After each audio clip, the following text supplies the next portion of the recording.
গাজীপুরের শ্রীপুরে বৈদ্যুতিক ট্রান্সফরমার বিস্ফোরণ হয়ে একটি ভবনে অগ্নিকাণ্ডের ঘটনা ঘটেছে। এই ঘটনায় ৩ জন দগ্ধ হয়েছেন।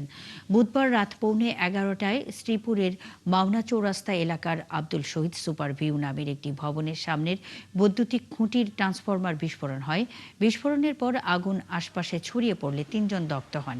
এ সময় ওই ভবনের কয়েকটি কক্ষেও আগুন লাগে। খবর পেয়ে শ্রীপুর ফায়ার সার্ভিসের 2টি ইউনিট আধা ঘন্টার চেষ্টায় আগুন নিয়ন্ত্রণে আনে। দগ্ধ ৩ জনকে উদ্ধার করে প্রথমে স্থানীয় আলহেরা হাসপাতালে নেওয়া হয়। পরে সেখানকার কর্মরত চিকিৎসক প্রাথমিক চিকিৎসা দিয়ে তাদের ঢাকায় পাঠান।